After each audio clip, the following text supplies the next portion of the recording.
आ जाओ पहलवानी करना, मोदी से करेंगे। छाट लो। जौन सा किसान उन्हें सबसे कमजोर लगता हो, कुश्ती लड़े और आर पार की लड़े।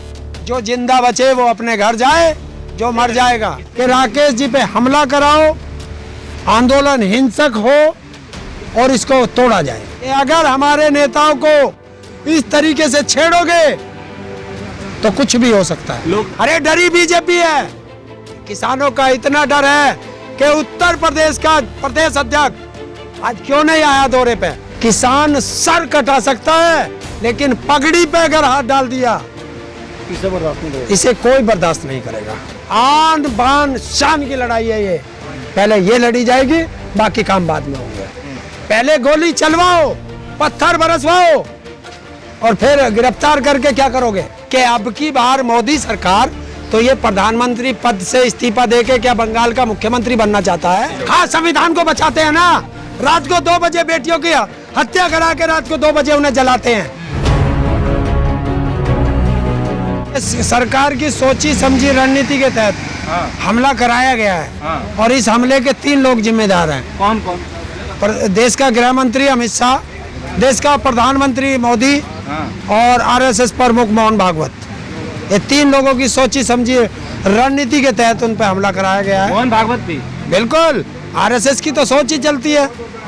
इस देश में जितने दंगे होंगे, जितने फसाद होंगे, वो आरएसएस की सोच से होंगे। क्या लगता है राकेश टिकैत से सरकार डरी हुई है क्या? बिल्कुल, किसानों से डरी हुई है और वो इस आंदोलन को तोड़ नहीं पा रही। साम दाम दंड भेद वो सब अपना चुकी है। अब वो चाहती है कि राकेश जी पे हमला कराओ, आंदोलन हिंसक हो और इसको तोड़ा जाए। कल आपने सड़क जाम कर दिया था, वो सिंबॉलिक था, हमारा सिंबॉलिक गुस्सा था ये हमारा। कि अगर हमारे नेताओं को इस तरीके से छेड़ोगे तो कुछ भी हो सकता है। लोग तो कह रहे हैं खुद ही हमला करवा लिए। हाँ, खुद हमला करा लिया। जो पकड़े गए हैं वो बीजेपी का, एक तो उसमें एबीपी का छात्र संघ का अध्यक्ष है और जो वहाँ के प्रदेश अध्यक्ष के साथ रहता है, तो वो भी हमने खरीद लिए। मिली साजिश है, मिली भगत। अच्छा, बीजेपी से हमारी मिली भगत हो गई। मतलब तुझे ही गाली दे रहे, तेरे से ही लड़ रहे और तेरे से ही प्यार करेंगे। बहुत अच्छी रणनीति बता रहे। अब क्या विकल्प है सर? है? अब डरी हुई है, किसान डरा हुआ, राकेश टिकैत जी डरे हुए हैं। हाँ, राकेश टिकैत जी तो डर गए, बिल में बैठ गए। अरे डरी बीजेपी है। किसानों का इतना डर है कि उत्तर प्रदेश का प्रदेश अध्यक्ष आज क्यों नहीं आया दौरे पे। नोएडा में क्यों दौरा रद्द कर दिया? क्यों? कि कल राकेश टिकैत जी ने एक ही शब्द कहा था कि अब बीजेपी वालों को देखना पड़ेगा उत्तर प्रदेश के अंदर। अब आओ ये क्षेत्र में, तो एक शब्द कहने से इतने डरते हैं। और ये राकेश टिकैत जी पे जो हमला हुआ है, सरकार की इंटेलिजेंस फेल है। ये करा तो दिया इन्हें ये नहीं पता कि राकेश टिकैत जी के एक आंसू से पूरी दुनिया में सैलाब आया था। अब तो उनके ऊपर हमला हुआ है, तो किसान क्या करेगा इनका सरकारों का, वो इन्हें पता चलेगा। तो कैसे लेंगे इस हमले का बदला, कैसे लिया जाएगा? ये पगड़ी पर हाथ डाल दिया है। पगड़ी पर हाथ डाल दिया इसने। और किसान सर कटा सकता है, लेकिन पगड़ी पे अगर हाथ डाल दिया इसे कोई बर्दाश्त नहीं करेगा। आन बान शान की लड़ाई है ये। पहले ये लड़ी जाएगी, बाकी काम बाद में होंगे। मतलब आप बदला लेंगे? है? बदला लेंगे। बदला लेंगे, कैसे लेंगे वो हमारी रणनीति के तहत होगा, उसको कोई खुलासा नहीं करेगा। मतलब आप कानून पर भरोसा नहीं रखते क्या? है? कानून तो गिरफ्तार किया गया है। हिंदुस्तान में कानून व्यवस्था है कहाँ? बताओ कहाँ है कानून व्यवस्था? जब गिरफ्तारी हुई है, संविधान है कहाँ? यहाँ संविधान की धज्जियां उड़ा चुकी है सरकार। कहा तो यार हमलावर को गिरफ्तार कर लिया गया है। क्या है? कौन कह रहा? सरकार कह रही ना। अभी तो हम बताएंगे। पहले गोली चलवाओ, पत्थर बरसवाओ और फिर गिरफ्तार करके क्या करोगे? क्या करोगे? तो छोड़ दोगे। जैसा यहाँ पे बुलंदशहर में इंस्पेक्टर सुबोध के गोली लगवाई, उसकी हत्या कराई, उसको जेल भेजा और फिर जेल से उसको छोड़ा गया और फिर उसे फूल माला पहनाकर बीजेपी का पद दिया गया। इंस्पेक्टर सुबोध की हत्या को भी आप साजिश मान रहे हैं? साजिश है, बीजेपी ने कराई थी। हर चीज में आप बीजेपी को ही दोष दे रहे हैं सर। सरकार बीजेपी की है तो दोष किसे दूं? अमेरिका को? किसको दोष देना है? सरकार तुम्हारी है, सरकार से ही तो है। यही तो इस देश का दुर्भाग्य है कि तुम जैसे पत्रकार सवाल सरकार से करना चाहिए और सवाल विपक्ष से करते हो। ऑडियो वायरल हो रहा है राकेश टिकैत जी और कोई किसी नेताओं का, जिसमें कहा जा रहा है कि बंगाल दौरे पे जब टिकैत जी गए, उसमें पूछा जा रहा है क्या एमएसपी जो है बंगाल से निर्धारित होगी क्या? तो पूछ रहा है क्या बंगाल से एमएसपी आएगी क्या जो आप बंगाल जा रहे हैं? क्यों जाना? के बैन है बंगाल में जाना? जाना है। अब ये जो मोदी है ये जाके बंगाल में कह रहा है कि अब की बार मोदी सरकार तो ये प्रधानमंत्री पद से इस्तीफा देके क्या बंगाल का मुख्यमंत्री बनना चाहता है? अरे इस देश के संविधान को तोड़ दिया गया, हत्या कर दी गई है। संवैधानिक में राजनीतिक पार्टी का होता है, किसी एक वर्चस्व व्यक्ति का नहीं होता। और जहां एक व्यक्ति की चलती है उसे तानाशाह कहते हैं, तानाशाह। और ये तानाशाह बन रहा है। ये तो आप कह रहे हैं कि संविधान की हत्या, आप कह रहे हैं संविधान की हत्या हुई है, लेकिन बीजेपी के लोग कहते हैं हम संविधान के रक्षक हैं, संविधान को बचाने वाले लोग। हाँ, संविधान को बचाते हैं ना। रात को 2 बजे बेटियों की हत्या करा के रात को 2 बजे उन्हें जलाते हैं। और उत्तर प्रदेश का मुख्यमंत्री बंगाल में चुनाव और असम में चुनाव प्रचार करता फिर रहा है। और यहाँ गोरखपुर में रात ही प्रधान प्रत्याशी की हत्या कर दी गई, उसके गृह जनपद में। तो बंगाल जाते ये तो वहाँ हत्यारों के गले में तख्ती टांगेगा और यहाँ खुले उसके घर में हत्यारे जो है खुले घूमेंगे और लोगों की हत्या करेंगे। बंगाल जाते हैं तो यूपी मॉडल की बात करते हैं। हाँ, तो वो यूपी मॉडल यही तो है कि बंगाल में अभी तक बेटियों का रेप नहीं हुआ, वहाँ ये बेटियों का रेप भी कराएंगे। रात को 2 बजे बेटियों की हत्या करा के उनको जलवाएंगे केरोसिन डाल के, तो वहाँ भी यही होगा। शमशान घाट से वहाँ भी डेड बॉडी घर घर आएंगी, वहाँ भी घर घर ट्रेन जो है, जैसे मेरठ में ट्रेन घर घर सवारी लेने गई थी, वहाँ भी जाएगी। ये कराएंगे। और आज तक आपको एक ही चीज़ है, ये हिंदू मुस्लिम पे चलते हैं। और जब से बीजेपी आई है तब से कहते हैं कि हिंदू खतरे में है। उससे पहले हिंदू खतरे में नहीं था।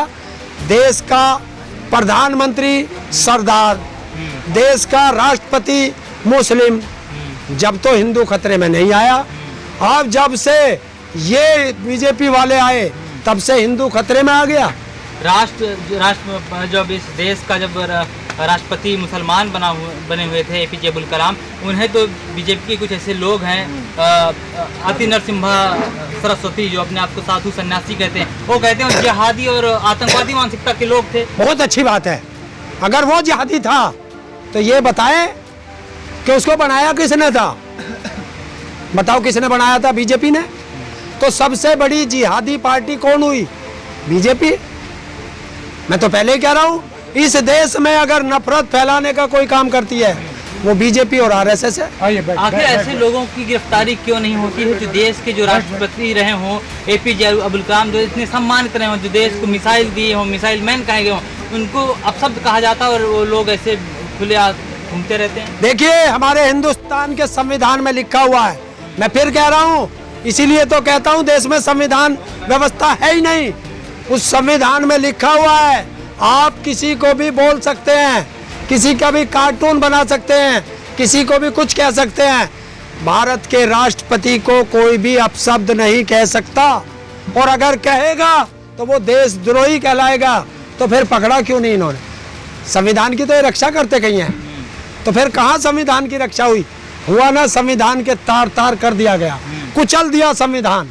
ये है कैसे बचाएंगे सबूत के आधार। बीजेपी और आरएसएस से कैसे बचाएंगे देश के संविधान को? देश के संविधान को बचाना इसलिए पड़ेगा कि देश के हर व्यक्ति को एक साथ आना पड़ेगा, वरना अलग अलग करके, जैसे रेल बेची भेल वाले खुश, भेल बेची तो ओएनजीसी वाले खुश, ओएनजीसी बेची तो एलआईसी वाले खुश, एलआईसी बिकी तो एयरलाइंस वाले खुश, एयरलाइंस बिकी तो एयरपोर्ट वाले खुश, एयरपोर्ट बिका तो बैंक वाले खुश। आज बैंक बिका तो अकेले अकेले मर रहे हैं ना। सुनिए मेरा एक सवाल है आपसे। आपने कई जगह ये बोला है कि पहलवानी करेंगे। आप पहलवानी करेंगे अमित शाह से? है? आप पहलवानी करेंगे अमित शाह से? और पहलवानी करने के तो लिए आए हैं, आ जाओ पहलवानी करने। मोदी से करेंगे? छाट लो, जौन सा किसान उन्हें सबसे कमजोर लगता हो, कुश्ती लड़े और आर पार की लड़े। जो जिंदा बचे वो अपने घर जाए, जो मर जाएगा। किससे लड़ेंगे? सरकार, कोई सरकार में जौन सा, अरे मोदी छोड़ जाए, उसे मोहन भागवत को भी बुला ले। मोहन भागवत कहते हैं बॉस हैं इस देश के, बॉस। और तभी तो हम कह रहे हैं, एक जो देशद्रोही संगठन, उसके अध्यक्ष को तुम बॉस बता रहे हो, तभी तो हम कह रहे हैं कि सरकार को मोहन भागवत चला रहा है। यही तो हम बता रहे हैं। अब क्या विकल्प क्या है किसानों के पास? जिस तरीके से प्रवक्ता पे, राष्ट्रीय प्रवक्ता पे हमला हुआ है, क्या आप किसान चुप रहेगी? किसान चुप नहीं रहेगा, इसका जवाब जरूर दिया जाएगा। और अभी हमारी एक पंचायत चल रही है मुजफ्फरनगर में, हम सब उसका इंतजार कर रहे हैं कि वहाँ से क्या आदेश आता है। तो उस आदेश का आप इंतजार कर रहे हैं? बिल्कुल करेंगे। किसान अपने सर्वोपरि नेता हैं हमारे नरेश टिकैत जी, जो वहाँ पे पंचायत चल रही है, राष्ट्रीय अध्यक्ष हैं वो कर रहे हैं। उधर संयुक्त किसान मोर्चा की चलेगी या चल रही होगी, वो सब जगह से एक निर्णय आएगा और उस पे सब किसान जो है अच्छा, फॉलो बात बताइए, कल असम में बीजेपी विधायक के गाड़ी में ईवीएम मशीन मिली। इलेक्शन कमीशन ने 3 लोगों को बर्खास्त भी किया है, कैसे देख रहे हैं? नहीं, बर्खास्त क्यों किया भाई? सफाई भी दी, गाड़ी की लिफ्ट लेनी पड़ी, इलेक्शन कमीशन की गाड़ी खराब हो गई थी। किसने दी है सफाई? इलेक्शन कमीशन ने। तो इसका मतलब इलेक्शन कमीशन मोदी का गुलाम हो चुका है। गुलाम है? बिल्कुल गुलाम है। गुलाम है? इलेक्शन कमीशन को पता नहीं है। कैसे कह दी गुलाम? अभी रुको यार, सबूत के आधार पे बात करता हूँ। पूरे हिंदुस्तान का आदमी जानता है कि जहाँ भी इलेक्शन होगा, जितनी गाड़ी इलेक्शन कमीशन को चाहिए वो रखते हैं, प्लस कुछ गाड़ी एक्स्ट्रा रखी जाती हैं उसके लिए, तो वो बैकअप के लिए। ना इस वजह से क्या आने में लेट थी गाड़ी, क्योंकि हवाई जहाज छूट रहा था, अमेरिका जाना था देरी हो और जाती। बीजेपी के कैंडिडेट की मिली थी। ये नाकामी को छुपाने का तरीका है। मैं कह रहा हूँ इलेक्शन कमीशन मोदी का गुलाम है, वरना उस ईवीएम को रख लो और जहां वोट पड़ेंगी उसको रख लेना, दोनों को खुलवा लेना एक साथ, कितना अंतर मिलेगा। तो अगर आपके हिसाब से ईवीएम भी बीजेपी और आरएसएस के सरकार के साथ मिली हुई है, तो कैसे आप लड़ाई कैसे जीते आप जीरो बेटा सन्नाटा? हमने कहा नहीं कैसे जीत पाओगे? कि ये 1857 की क्रांति इस देश में आएगी।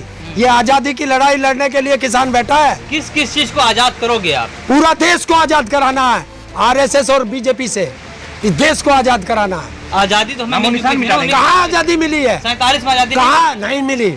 नहीं मिली। बोल कैसे रहे हैं? क्या मैं सही बोल रहा हूँ?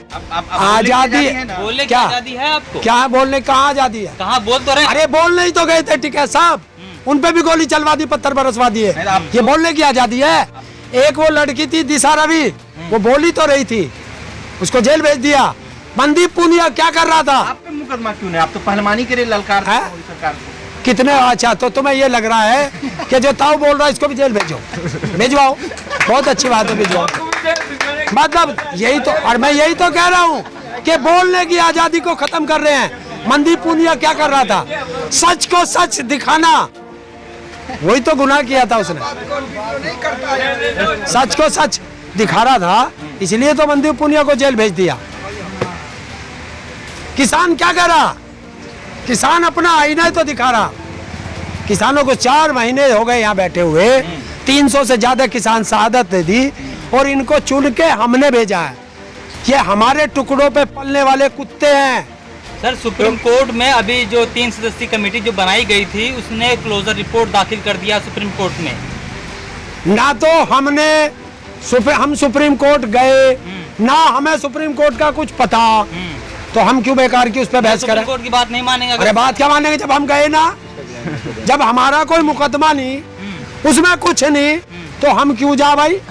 बता, हमारा कानून संसद में बना, वो तो कह रहे हैं हमें किसानों से बात की है, 84 संगठनों से बातचीत हो चुकी है। किससे करी? ये 84 संगठन कौन से हैं? 2 दिन में संगठन रजिस्टर्ड हो, उनका बताओ कौन से सन में वे संगठन रजिस्टर्ड हुए, कहाँ उन्होंने आंदोलन करे, कितने लोग उनके साथ हैं? अरे 84 आदमी जाओ, अलग अलग संगठन रजिस्टर्ड हो जाएगा। साजिश है? साजिश है। सारी बड़ी साजिश, और उन्हीं साजिशों के तहत राकेश टिकैत जी पे हमला कराया गया। आपको डर है कि फिर से ये हमला इस तरफ से हो सकती है? कुछ भी करा सकते हैं, मैंने बताया ना, आप चुप रहेंगे? महागुंडों की सरकार है। महागुंडों की महागुंडे जो बीहड़ में रहते हैं उससे भी ज्यादा नालायक हैं। बताओ, हमला तुम पे भी तो हो सकता है। तो क्या हो गया? होगा तो क्या हो गया? सुनिए सुनिए, हमें रोज मारो, हमारे से कोई मतलब नहीं। अगर हमारे नेताओं को छेड़ेंगे तो हम उनके हनुमान हैं, इनकी लंका में आग लगा देंगे। हनुमान है। हाँ, हम देश का हर किसान हाँ, हनुमान है। लंका किसकी? लंका रावण इसकी मोदी की, आग लगा देंगे। आग लगा देगा किसान। आप बच जाएंगे? है? आप बच जाएंगे? हाँ, हनुमान तो कूद के भाग गया था।